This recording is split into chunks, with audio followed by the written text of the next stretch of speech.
সুপ্রিয় দর্শক, স্বাগতম জানাচ্ছি সর্বশেষ আপডেট বাংলা সংবাদে। শুরুতেই জানিয়ে দেব সংবাদ শিরোনাম, এরপর থাকছে বিস্তারিত।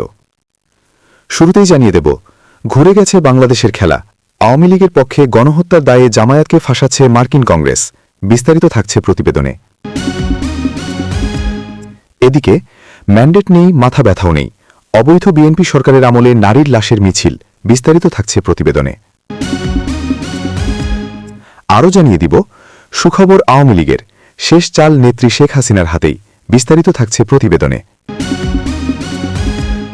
এদিকে রক্তে ভেজা সড়ক থেকে মহাসড়ক, বিএনপি সরকারের টু শব্দ নেই।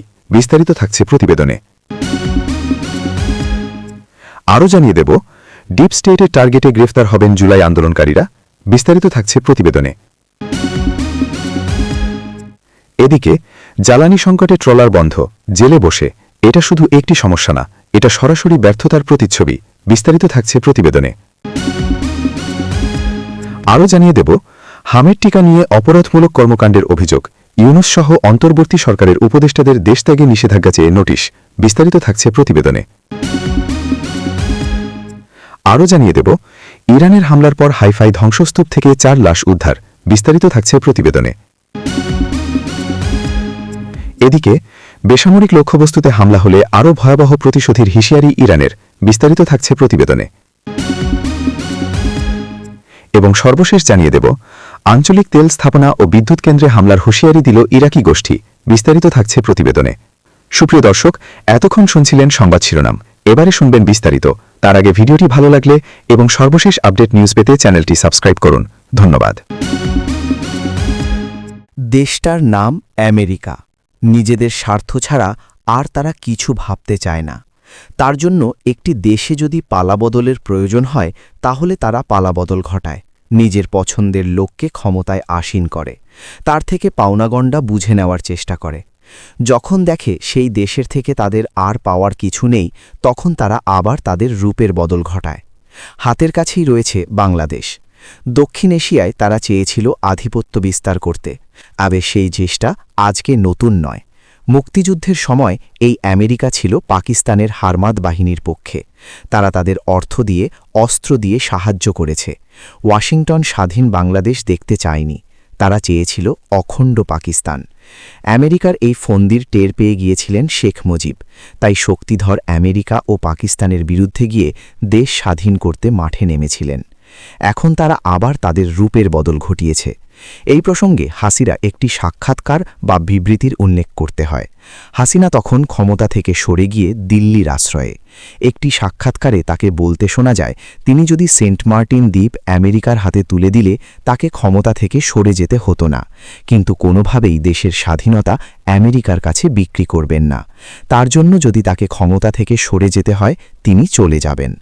নতুন করে আমেরিকার প্রসঙ্গ উত্থাপন করার কারণ ৭১-এর মুক্তিযুদ্ধ। ১৯৭১ সালের ২৫ মার্চ বাংলাদেশের বাঙালি হিন্দু সম্প্রদায়ের ওপর সংঘটিত নৃশংসতাকে যুদ্ধাপরাধ ও গণহত্যা হিসেবে স্বীকৃতি দেওয়ার দাবি জানিয়ে মার্কিন কংগ্রেসে একটি প্রস্তাব উত্থাপন করা হয়েছে। গত শুক্রবার মার্কিন কংগ্রেসের নিম্নকক্ষ হাউস অফ রিপ্রেজেন্টেটিভসে এই প্রস্তাব উপস্থাপন করেন ডেমোক্রেটিক কংগ্রেসম্যান গ্রেগ ল্যান্ডসম্যান। প্রস্তাবে কি বলা হয়েছে? প্রস্তাব পেশ করে গ্রেগ ল্যান্ডসম্যান বলেন, পাকিস্তানি বাহিনীর ১৯৭১ সালের অভিযান রাষ্ট্রসংঘের সংজ্ঞা অনুযায়ী গণহত্যার মধ্যে পড়ে। এই স্বীকৃতি অনেক আগেই দেওয়া উচিত ছিল। প্রস্তাবে বলা হয়েছে, ১৯৭১ সালের ২৮ মার্চ ঢাকায় নিযুক্ত মার্কিন কনসাল জেনারেল আর্চার ব্লাড নির্বাচিত গণহত্যা শিরোনামে ওয়াশিংটনে একটি টেলিগ্রাম পাঠান, যাতে তিনি লিখেছিলেন, এছাড়াও পাকিস্তানি সেনাবাহিনীর মদদে অবাঙালি মুসলিমরা পরিকল্পিতভাবে গরিব মানুষের এলাকায় হামলা চালাচ্ছে এবং বাঙালি ও হিন্দুদের হত্যা করছে। পরবর্তীতে ১৯৭১ সালের ৬ এপ্রিল, যা পরে ব্লাড টেলিগ্রাম নামে পরিচিতি লাভ করে, আর্চার ব্লাড এবং ঢাকায় অবস্থিত মার্কিন কনসুলেটের ২০ জন কর্মকর্তা মার্কিন সরকারের নীরবতার প্রতিবাদ জানান। তারা যুক্তি দেন যে এই সংঘাতকে শুধুমাত্র একটি আভ্যন্তরীণ বিষয় হিসেবে বিবেচনা করা অনুচিত, কারণ এর সঙ্গে গণহত্যার মতো গুরুতর অপরাধ জড়িত। তৎকালীন কূটনৈতিক বলেছিলেন, আমরা হস্তক্ষেপ না করার নৈতিক সিদ্ধান্তও নিয়েছি, কারণ তা একটি সার্বভৌম রাষ্ট্রের সম্পূর্ণ আভ্যন্তরীণ বিষয়। প্রস্তাবে আরও বলা হয়েছে 1971 সালের 28 মার্চ ঢাকায় নিযুক্ত মার্কিন কনসাল জেনারেল আর্চার ব্লাড নির্বাচিত গণহত্যা শিরোনামে ওয়াশিংটনে একটি টেলিগ্রাম পাঠান, যাতে তিনি লিখেছিলেন, এছাড়াও পাকিস্তানি সেনাবাহিনীর মদদে অবাঙালি মুসলিমরা পরিকল্পিতভাবে গরিব মানুষের এলাকায় হামলা চালাচ্ছে এবং বাঙালি ও হিন্দুদের হত্যা করছে। প্রস্তাবে পাকিস্তানের সশস্ত্র বাহিনীর নিন্দা করা হয়েছে। তৎকালীন কূটনৈতিক বলেছিলেন, আমরা হস্তক্ষেপ না করার নৈতিক সিদ্ধান্ত নিয়েছি কারণ তা একটি সার্বভৌম রাষ্ট্রের সম্পূর্ণ আভ্যন্তরীণ বিষয়। ল্যান্ডসম্যান কর্তৃক উত্থাপিত প্রস্তাবে 1971 সালের 25 মার্চ বাংলাদেশের জনগণের বিরুদ্ধে পাকিস্তানি সশস্ত্র বাহিনীর কর্তৃক সংঘটিত নৃশংসতার নিন্দা জানাতে প্রতিনিধি পরিষদকে আহ্বান জানানো হয়েছে। সমগ্র জাতিগোষ্ঠী বা ধর্মীয় সম্প্রদায় তাদের সদস্যদের দ্বারা সংঘটিত অপরাধের জন্য দায়ী নয় উল্লেখ করে প্রস্তাবটিতে মার্কিন যুক্তরাষ্ট্রের প্রেসিডেন্টের প্রতি আহ্বান জানানো হয়েছে যেন তিনি একাত্তরে পাকিস্তানি সশস্ত্র বাহিনী এবং তাদের মিত্র জামাতে ইসলামী কর্তৃক বাঙালি হিন্দুদের ওপর সংঘটিত নৃশংসতাকে মানবতা বিরোধী অপরাধ, যুদ্ধাপরাধ এবং গণহত্যা হিসেবে স্বীকৃতি দেন। মার্চ মাসে বাংলাদেশ মহিলা পরিষদের প্রতিবেদন বলছে ৪৭ জন নারী খুন হয়েছেন, ৫৭ জন ধর্ষণের শিকার হয়েছেন, ১৪টি গণধর্ষণের ঘটনা ঘটেছে। মোট ১৯০ জন নারী ও কন্যা শিশু কোনো না কোনোভাবে সহিংসতার মুখে পড়েছেন। এই সংখ্যাগুলো শুধু পত্রিকায় আসা খবরের হিসাব, যেগুলো পত্রিকায় আসেনি সেগুলো ধরলে চিত্র আরও ভয়াবহ। এই পরিস্থিতিতে দেশ চালাচ্ছে একটি সরকার, যারা ১২ ফেব্রুয়ারির একটি নির্বাচনের মাধ্যমে ক্ষমতায় এসেছে। সেই নির্বাচনে দেশের প্রধান প্রধান রাজনৈতিক দলগুলো অংশ নেয়নি, সাধারণ মানুষের একটা বড় অংশ ভোটকেন্দ্রে যাননি এবং পুরো প্রক্রিয়াটাকে রাজনৈতিক মহলে পাতানো খেলা বলেই চিহ্নিত করা হয়েছে। এই পরিবেশে বিএনপি যে মন্ত্রিসভা তৈরি করেছে তার বৈধতা নিয়ে প্রশ্ন তোলা রাজনৈতিক বিদ্বেষ না, এটা স্বাভাবিক নাগরিক জিজ্ঞাসা। বিএনপির রাজনৈতিক ইতিহাস নিয়ে নতুন করে বিস্তারিত বলার কিছু নেই। জিয়াউর রহমান সেনানিবাসে বসে যে দলটি বানিয়েছিলেন সেটির জন্মলগ্ন থেকেই গণতন্ত্রের সঙ্গে সম্পর্কটা আলংকারিক। ক্ষমতায় থাকার সময় দলটির বিরুদ্ধে দুর্নীতি আর সন্ত্রাসের যে অভিযোগগুলো উঠেছে সেগুলো বিরোধীদের রাজনৈতিক প্রচারণা নয়, আদালত এবং তদন্ত সংস্থার নথিতেও আছে। হাওয়া ভবনের কথা মানুষ ভোলেনি, খালেদা জিয়ার দুর্নীতির মামলার রায় মানুষ ভোলেনি, তারেক রহমানের বিরুদ্ধে আদালতের সিদ্ধান্তগুলো রেকর্ডে আছে। কিন্তু এই প্রেক্ষাপটে নারীর নিরাপত্তার প্রশ্নটা সামনে আনলে যা দেখা যায় তা হল বিএনপির নেতৃত্বাধীন এই সরকার গত কয়েক মাসে এ বিষয়ে কোনো দৃশ্যমান পদক্ষেপ নেয়নি। মন্ত্রীরা বিবৃতি দিয়েছেন, কিন্তু বিবৃতি আর কাজের মধ্যে দূরত্বটা প্রতি মাসের পরিসংখ্যানেই স্পষ্ট হয়ে যাচ্ছে। যে সরকার জনগণের সত্যিকারের ম্যান্ডেট ছাড়া ক্ষমতায় বসেছে সেই সরকারের কাছে জবাবদিহিতা চাওয়ার জায়গাটাও সংকুচিত। নারীর ওপর সহিংসতার সঙ্গে রাজনৈতিক সংস্কৃতির একটা সরাসরি সংযোগ আছে। যে রাজনীতি নিজেই জবাবদিহিতার বাইরে, যে প্রশাসন নিজেই অবৈধ পথে আসার কারণে আত্মরক্ষায় ব্যস্ত, সেই পরিবেশে আইন প্রয়োগ দুর্বল হয়, অপরাধীরা সাহস পায়, ভুক্তভোগীরা বিচার পান না। এটা তত্ত্ব না, এটা বাংলাদেশের বারবার দেখা বাস্তবতা। মার্চের এই সংখ্যাগুলো তাই শুধু অপরাধের পরিসংখ্যান না, এগুলো একটা ব্যর্থ রাষ্ট্রীয় ব্যবস্থার প্রমাণ, যে ব্যবস্থার মাথায় এখন এমন একটি সরকার বসে আছে যার নিজের অস্তিত্বই বিতর্কিত। একটি দল দীর্ঘদিন ক্ষমতায় থাকলে সেই দলে পচন ধরে। দলের নেতাদের অনেকেই বিভিন্ন ধরনের দুর্নীতিতে জড়িয়ে যান, আর তার জন্য দলের ভাবমূর্তি কালিমানিক্ত হয়। আওয়ামী লীগ টানা ক্ষমতায় ছিল কয়েক দশক। দলের অনেকেই কোনো দুর্নীতিতে জড়িয়ে পড়েন।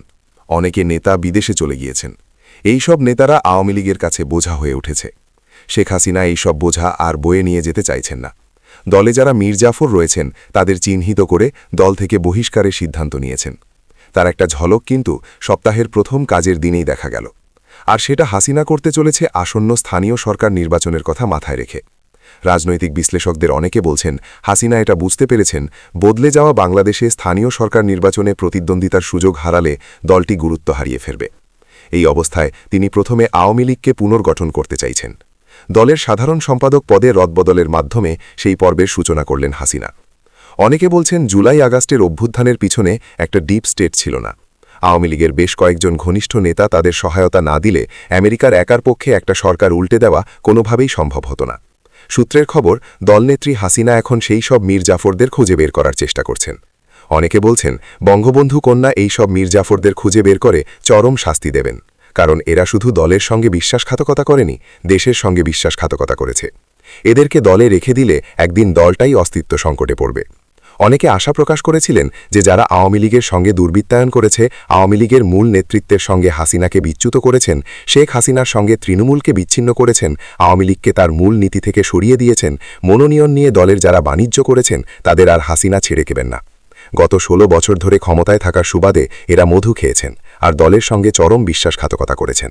বিএনপি জামায়াতের মতো দলের সঙ্গে গোপনে আঁতাত করেছেন। দলের মধ্যে এরা একটা সমান্তরাল নেতৃত্ব তৈরির চেষ্টা চালায়। হাসিনা এবার সেই মৌচাক ভেঙে দিতে বদ্ধপরিকর। সাধারণ সম্পাদক পদে রদবদলের মধ্যে দিয়ে সেই কাজ তিনি শুরু করলেন বলে মনে করছে রাজনৈতিক মহলের একাংশ। বিশেষ সূত্রে পাওয়া খবর উদ্ধৃত করে একটি গণমাধ্যমের তরফে বলা হয়েছে, শেখ হাসিনা শীর্ষ নেতৃত্বে বড় ধরনের রদবদল আনতে চলেছেন। অনেকে বলছেন আওয়ামী লীগের একটা প্রবল ঝাঁকুনির দরকার ছিল। দলনেত্রী নানা কারণে নিজের ব্যস্ত থাকায় তিনি সেই ঝাঁকুনি দিতে পারেননি। ১২ ফেব্রুয়ারি নির্বাচন হাসিনাকে সেই রাস্তা তৈরি করে দিয়েছে। কিন্তু আওয়ামী লীগের ওপর থেকে নিষেধাজ্ঞা প্রত্যাহার না করা হলে দলটি ঘুরে দাঁড়াতে পারবে কিনা সেই প্রশ্ন কিন্তু উঠতে শুরু করেছে। প্রশ্ন উঠছে, হাসিনা যদি দলের পরিকাঠামোগত পরিবর্তন আনেন, নতুন পরিকাঠামো জাতীয় রাজনীতির সঙ্গে খাপ খাইয়ে নিতে পারবে তো? বাংলাদেশে এখন ক্ষমতায় রয়েছে বিএনপি। তারা আওয়ামী লীগের প্রতি কতটা সদয় হবে তা নিয়ে প্রশ্ন থেকেই যাচ্ছে। অন্যদিকে সেনাবাহিনীও আওয়ামী লীগের বিরোধিতা করে এসেছে। তারাও চাইবে না আওয়ামী লীগ আবার ফিরে আসুক। সেনাবাহিনী গণতন্ত্রে বিশ্বাস করে না, কিন্তু দেশবাসী বুঝে গিয়েছে বাংলাদেশকে বাঁচাতে পারে একমাত্র আওয়ামী লীগ। দেশবাসীর কথা কানে দেবেন কি তারেক? বুধবার ভোর থেকে সকাল পর্যন্ত মাত্র কয়েক ঘণ্টার মধ্যে ঢাকা-চট্টগ্রাম মহাসড়কের কুমিল্লা অংশে ৬ জন মানুষ মারা গেছেন। ৪টি আলাদা দুর্ঘটনা, ৪টি আলাদা জায়গা, কিন্তু একটাই মিল, যে রাষ্ট্র যেখানে থাকার কথা সেখানে সে নেই। দাউদকান্দিতে মেলা থেকে ফেরা অটোরিকশার যাত্রীরা মরলেন। নিমসারে কভার্ড ভ্যান আর ট্রাকের মুখোমুখি সংঘর্ষে ২ চালক শেষ। চান্দিনায় কোচিং শেষে বাড়ি ফেরার পথে নবম শ্রেণীর ছেলে ইবনে তাইমের জীবন থামিয়ে দিল একটা লরি। মিয়াবাজারে নিজের ভ্যানটা নষ্ট হয়ে যাওয়ায় সড়কে দাঁড়িয়ে অন্যদের সতর্ক করছিলেন ওমর ফারুক। অজ্ঞাত গাড়ি তাকেও শেষ করে চলে গেল। এই মৃত্যুগুলো নতুন কিছু না। প্রতি সপ্তাহে, প্রতি মাসে এই দেশের রাস্তায় এভাবেই মানুষ মরছে। কিন্তু প্রশ্নটা হলো, যারা এখন ক্ষমতায় বসে আছেন তারা এই মৃত্যু নিয়ে কতটুকু মাথা ঘামান? বিএনপি একটি দল হিসেবে দশকের পর দশক ধরে এই দেশে সড়ক পরিবহন খাতকে চাঁদাবাজি আর দলীয় প্রভাবের জায়গা হিসেবে ব্যবহার করে এসেছে। পরিবহন মালিক শ্রমিকদের একটা বড় অংশ এই দলের রাজনীতির সাথে কোনো না কোনোভাবে যুক্ত, এটা কোনো গোপন বিষয় না। লাইসেন্সবিহীন চালক, ফিটনেসহীন গাড়ি, মহাসড়কে উল্টো পথে চলাচল, এসব বন্ধ করতে হলে যে রাজনৈতিক সদিচ্ছা দরকার সেটা কোনোদিন ছিল না, এখনও নেই। ২০২৬ সালের ফেব্রুয়ারিতে যে প্রক্রিয়ায় তারা ক্ষমতায় এসেছে সেখানে দেশের বড় দলগুলো ছিল না। ভোটারদের অংশগ্রহণ নিয়ে প্রশ্ন উঠেছিল। সেই নির্বাচনে যারা জিতেছেন বলে দাবি করছেন তাদের কাছে জনগণের প্রতি দায়বদ্ধতা আছে বলে মনে করার কোনো কারণ নেই। দায়বদ্ধতা না থাকলে রাস্তায় মানুষ মরলে কিছুই হয় না। একটা শোকবার্তা, হয়তো একটা তদন্ত কমিটি, তারপর সব শেষ। ছেলে ইবনে তাইম কোচিং থেকে ফিরছিল। বারেক আর মোস্তফা অটোরিকশা চালিয়ে সংসার চালাতেন। ওমর ফারুক নিজেই রাস্তায় দাঁড়িয়ে অন্যদের বাঁচানোর চেষ্টা করছিলেন। এই মানুষগুলো মরলেন কারণ রাস্তা নিরাপদ না, ট্রাফিক ব্যবস্থাপনা নেই, মহাসড়কে রাতের নজরদারি নেই, আর গাড়ি চাপা দিয়ে পালিয়ে গেলে ধরা পড়ার ভয় নেই। সরকার যদি সত্যিই কাজের হতো তাহলে একদিনে একই মহাসড়কের একই অংশে ৪টি দুর্ঘটনা হতো না। কিন্তু এই সরকার আর এই দলের কাছ থেকে সেটা আশা করাটাই বোধহয় ভুল। আবার বাংলাদেশের জাতীয় রাজনীতিতে ফিরে এসেছে ডিপ স্টেট। জুলাই অভ্যুত্থান ও পরবর্তী পর্যায়ে হাসিনা সরকারের পতনের পর এসেছিল ডিপ স্টেটের প্রসঙ্গ। বলা হচ্ছিল একটি নির্বাচিত সরকারকে ক্ষমতা থেকে সরিয়ে দিয়েছে ডিপ স্টেট। অভিযোগের নিশানায় ছিলেন মার্কিন প্রেসিডেন্ট ট্রাম্প, যদিও ট্রাম্প সেই অভিযোগ অস্বীকার করেন। এ প্রসঙ্গে হাসিনা ক্ষমতা থেকে সরে যাওয়ার পর বিভিন্ন গণমাধ্যমকে দেওয়া সাক্ষাৎকারের কথা বলতে হয়। প্রথম দিকের সাক্ষাৎকারে তার মুখে ডিপ স্টেট শব্দটি শোনা যায়নি। পরবর্তীকালে তিনি সরাসরি আমেরিকাকে দায়ী করেন, জানিয়ে দেন আমেরিকা তাকে সেন্ট মার্টিন দ্বীপ তুলে দেওয়ার জন্য চাপ দিচ্ছিল। কিন্তু দেশের স্বাধীনতা ও সার্বভৌমত্ব বিসর্জন দিয়ে তিনি কোনোভাবেই সেন্ট মার্টিন দ্বীপ আমেরিকার হাতে তুলে দেবেন না। তার জন্য ক্ষমতা থেকে তাকে সরে যেতে হলে তিনি চলে যাবেন। হাসিনা ক্ষমতা থেকে সরে গিয়েছেন। মোহাম্মদ ইউনুস তদারকি সরকার প্রধানের দায়িত্বভার গ্রহণ করেন। এই পালাবদল ও ইউনুসের ক্ষমতায় আসীন হওয়ার পিছনেও যে আমেরিকার হাত ছিল তা নিয়ে কোনো সন্দেহ নেই। যদিও ট্রাম্প প্রশাসন সম্প্রতি দাবি করে যে তারা আর রেজিম চেঞ্জের পক্ষপাতী নন, কিন্তু মার্কিনমূলক যে তাদের চরিত্র বদল করতে রাজি নয় তার একাধিক উদাহরণ রয়েছে। পাকিস্তানে ইমরান সরকারকে ক্ষমতা থেকে তারাই সরিয়ে দিয়েছিল। নেপালেও পালাবদলের পিছনে তাদের হাত রয়েছে বলে মনে করা হচ্ছে। এমনকি ভারতেও তারা পালাবদল চেয়েছিল, কিন্তু পেরে ওঠেনি। এবার তো সরাসরি তদারকি সরকারের সাবেক ছাত্র উপদেষ্টা আসিফ মাহমুদের মুখে শোনা গেল ডিপ স্টেটের কথা।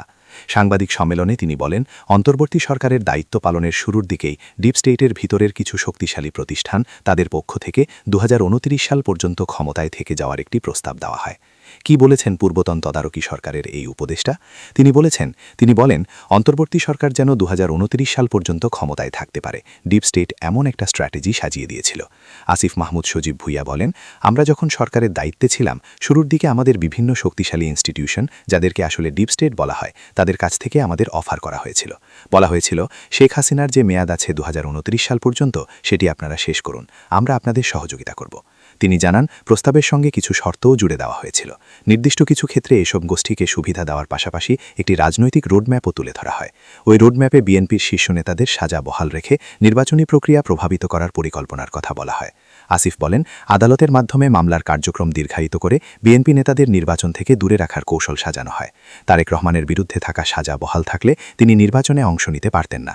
তার কথায়, ডিপ স্টেট পুরো একটি কৌশল তৈরি করে দিয়েছিল। সেই কৌশল হলো কিভাবে তাদের সঙ্গে সমঝোতার ভিত্তিতে ক্ষমতায় থাকা যায়। তবে এনসিপি তাদের সেই প্রস্তাবে সায় দেয়নি। তিনি আরও বলেন, এনসিপি একটি অবাধ ও সুষ্ঠু নির্বাচন চেয়েছিল বলেই তারা স্বেচ্ছায় অন্তর্বর্তী সরকার থেকে পদত্যাগ করেন। আসিফের ভাষায় তাদের অফার করা হয়েছিল। এই বক্তব্যের মাধ্যমে তিনি বোঝাতে চেয়েছেন তারা ডিপ স্টেটের টোপ গিফতে চায়নি। কিন্তু বাস্তবে কি তারা রাজি ছিল না? গত 18 মাস তারা যে ক্ষমতায় ছিলেন, তার জন্য কি আমেরিকার আশীর্বাদী হাত তাদের মাথায় ছিল না? মাত্র 2 মাসের আন্দোলনে যদি একটি সরকারকে ডিপ স্টেট উপড়ে ফেলতে পারে, তাহলে ইউনূস সরকারের 1.5 বছর ক্ষমতায় থেকে যাওয়া আমেরিকার প্রচ্ছন্ন মদত ছাড়া কোনোভাবেই হতে পারে না। বরগুনার পাথরঘাটায় দেশের অন্যতম বৃহৎ মৎস্য অবতরণ কেন্দ্র বিএফটিসিতে তীব্র ডিজেল সংকটে কার্যত স্থবির হয়ে পড়েছে মাছ ধরার কার্যক্রম। গত কয়েকদিন ধরে জ্বালানি সংকটের কারণে শতাধিক ট্রলার গভীর সমুদ্রে যেতে পারছে না। ফলে জেলে ও ট্রলার মালিকরা পড়েছেন চরম সংকটে। ঘাটে সারিবদ্ধভাবে নোঙর করে থাকা ট্রলারগুলো যেন এই সংকটের নীরব সাক্ষী। জেলেরা বলছেন, মাছ ধরতে না পারলে তাদের দৈনন্দিন আয় বন্ধ হয়ে যায়। অনেকেই কয়েকদিন ধরে বসে আছেন কাজহীন অবস্থায়। এই সংকট শুধু জেলেদের নয়, বরং দেশের অর্থনীতির ওপরও প্রভাব ফেলছে। মাছ ধরা বন্ধ থাকলে সরবরাহ কমবে, বাজারে দাম বাড়বে এবং রপ্তানিতেও প্রভাব পড়বে। ডিজেল সংকটে ট্রলার বন্ধ, জেলে বসে, এটাই কি বিএনপি সরকারের বাস্তব চিত্র? যারা প্রতিদিন সাগরে গিয়ে দেশের অর্থনীতিকে সচল রাখে, সেই জেলেদেরই আজ তেলের অভাবে ঘাটে বসে থাকতে হচ্ছে। এটা কোনো স্বাভাবিক সমস্যা না, এটা স্পষ্ট ব্যবস্থাপনা ব্যর্থতা। কূটনৈতিক দুর্বলতা, বাজার নিয়ন্ত্রণে ব্যর্থতা আর দেরিতে পদক্ষেপ, এই তিনের চাপেই আজ পুরো বাংলাদেশে আজ অস্থিরতা। দেশের অর্থনীতির চাকাও থমকে যাচ্ছে। যারা প্রতিদিন সাগরে গিয়ে দেশের অর্থনীতিতে অবদান রাখে, তাদেরই আজ তেলের অভাবে ঘাটে বসে থাকতে হচ্ছে। এই সংকট আবারও প্রমাণ করে, পরিকল্পনা ও দক্ষতা ছাড়া শুধু রাজনীতি দিয়ে দেশ চালানো যায় না। দেশের স্বার্থ বিক্রি করে ক্ষমতায় আসা যত সহজ, দেশের স্বার্থ রক্ষা করে উন্নয়ন নিশ্চিত করা ততটাই কঠিন। হামের মতো টিকাদান ব্যবস্থাকে রাষ্ট্রীয় পর্যায় থেকে বেসরকারি খাতে ছেড়ে দেওয়ার মতো অপরাধমূলক কর্মকাণ্ডে জড়িত থাকার অভিযোগে ড.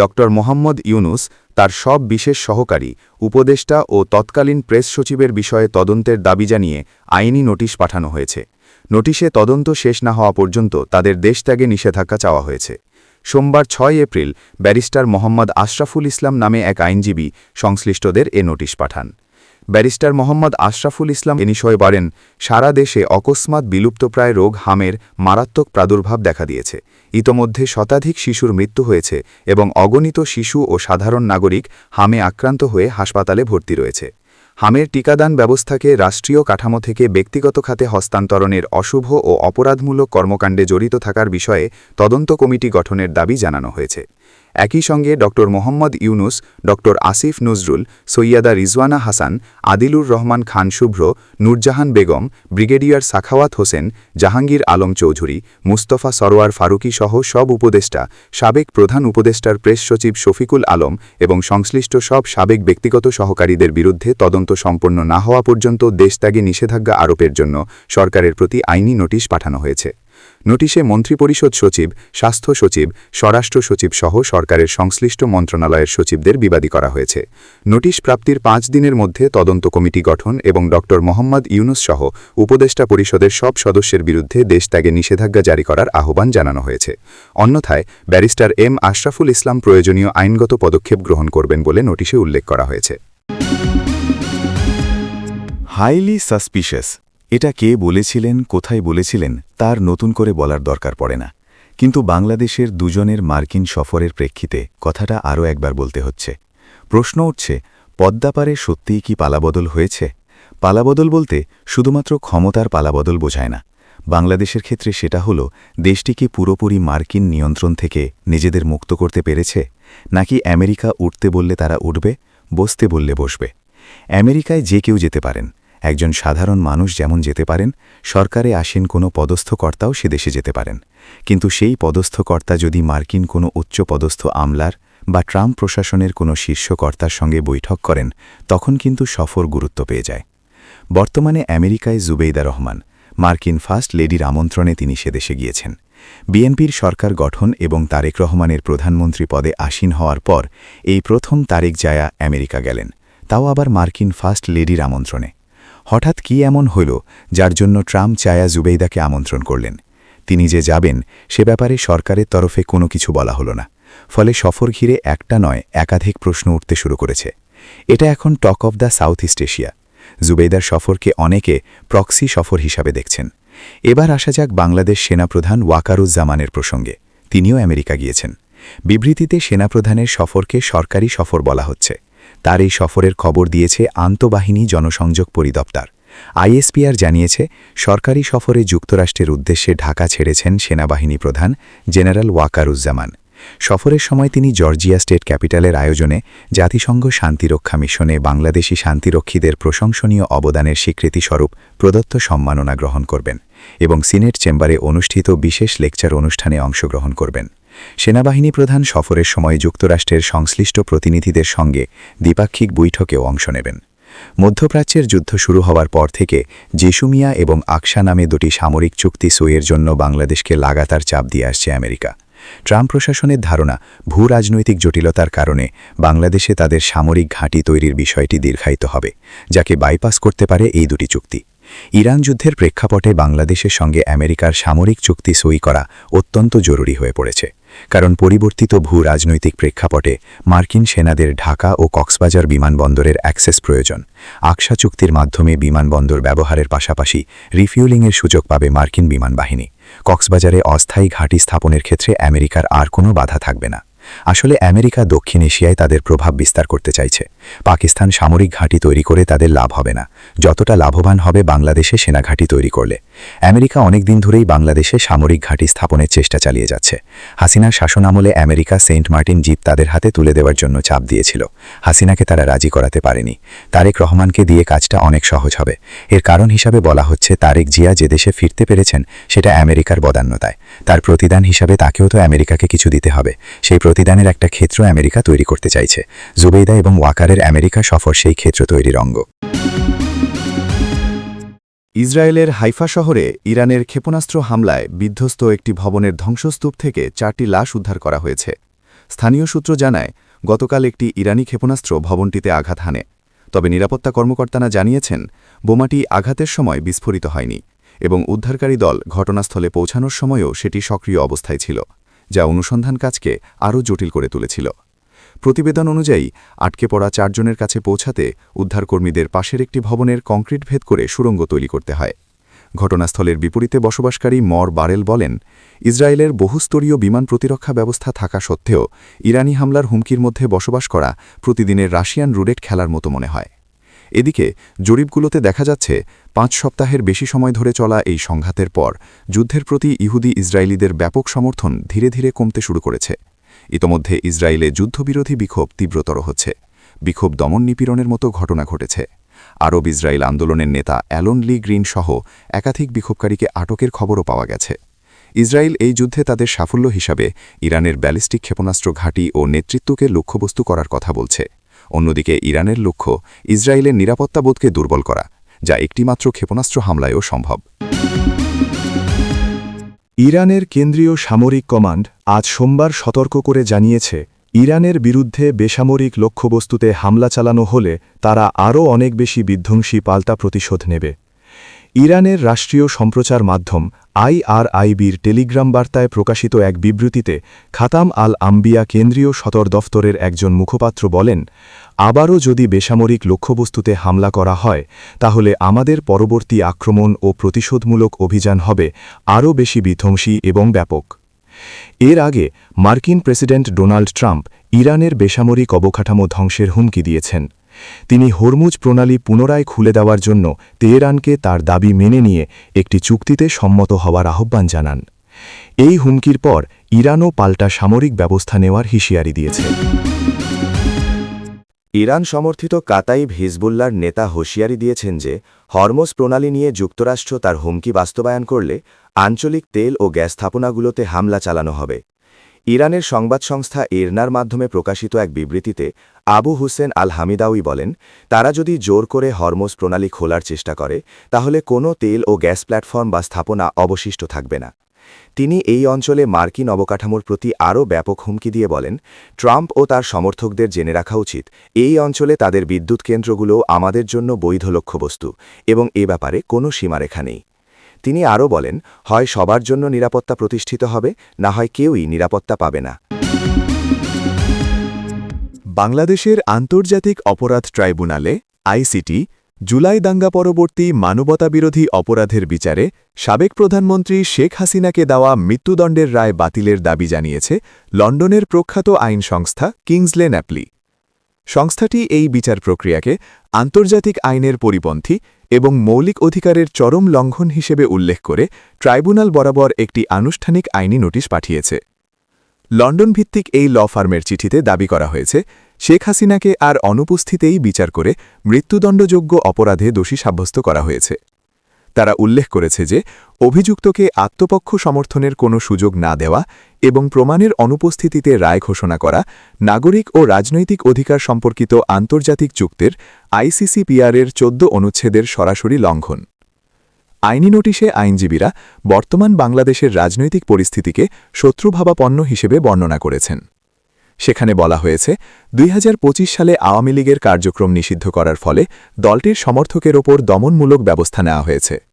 রাজনৈতিক সহিংসতা এবং আইনজীবীদের ওপর হামলার কারণে একটি সুষ্ঠু বিচারিক পরিবেশ অনুপস্থিত ছিল। প্রসিকিউশন টিমের প্রধান এবং সদস্যদের রাজনৈতিক সম্পৃক্ততা বিচার প্রক্রিয়াকে শুরু থেকেই পক্ষপাতপূর্ণ করে তুলেছে। চিঠিতে ট্রাইব্যুনালের বিচারকদের নিয়োগ প্রক্রিয়া নিয়ে গভীর উদ্বেগ প্রকাশ করা হয়েছে। কিংসলে ন্যাপলি দাবি করেছে, রাজনৈতিক সংশ্লিষ্টতা থাকা ব্যক্তিদের দিয়ে বেঞ্চ গঠন করায় বিচারিক স্বাধীনতা প্রশ্নবিদ্ধ হয়েছে। এমনকি একজন বিচারক রায় ঘোষণার আগেই অভিযুক্তকে দোষী সাব্যস্ত করার ইঙ্গিত দিয়েছিলেন বলে অভিযোগ আনা হয়েছে। ল ফার্মটি বলেছে, আন্তর্জাতিক অপরাধ ট্রাইব্যুনাল মূলত ১৯৭১ সালের মুক্তিযুদ্ধকালীন অপরাধ বিচারের জন্য গঠিত হয়েছিল। পরবর্তীতে আইন সংশোধন করে এর এখতিয়ার যেভাবে বাড়ানো হয়েছে তা আইনিভাবে ত্রুটিপূর্ণ। এছাড়া human rights watch, amnesty international এবং ইন্টারন্যাশনাল বার অ্যাসোসিয়েশনের মতো আন্তর্জাতিক সংস্থাগুলোর উদ্বেগের বিষয়টিও নোটিশে রেফারেন্স হিসেবে টানা হয়েছে। লন্ডন ভিত্তিক আইন প্রতিষ্ঠান কিংসলে ন্যাপলি শেখ হাসিনার বিরুদ্ধে ঘোষিত বর্তমান রায় নিয়ে ৪টি মূল দাবি উত্থাপন করেছে। তাদের মতে, প্রথমত, এই রায় অবিলম্বে বাতিল করতে হবে। দ্বিতীয়ত, কোনো পরিস্থিতিতেই ঘোষিত মৃত্যুদণ্ড কার্যকর করা যাবে না। তৃতীয়ত, আন্তর্জাতিক মানদণ্ড ও ন্যায়বিচারের নীতিমালা অনুসরণ করে একটি স্বচ্ছ ও নিরপেক্ষ পুনর্বিচারের ব্যবস্থা নিশ্চিত করতে হবে। চতুর্থত, আওয়ামী লীগ এবং এর অঙ্গ সংগঠনের সঙ্গে সংশ্লিষ্ট ব্যক্তিদের নিরাপত্তা নিশ্চিত করার জন্য রাষ্ট্রকে প্রয়োজনীয় পদক্ষেপ নিতে হবে। জুলাই দাঙ্গার পর গঠিত বিশেষ ট্রাইব্যুনালের এই রায় নিয়ে ইতোমধ্যেই দেশি বিদেশি বিভিন্ন মহলে আলোচনা ও বিতর্ক চলছিল। কিংসলে ন্যাপলির পাঠানো এই আইনি নোটিশ সেই বিতর্কে নতুন মাত্রা যোগ করেছে এবং বিষয়টিকে আন্তর্জাতিক পরিসরেও আরও বেশি আলোচনায় নিয়ে এসেছে।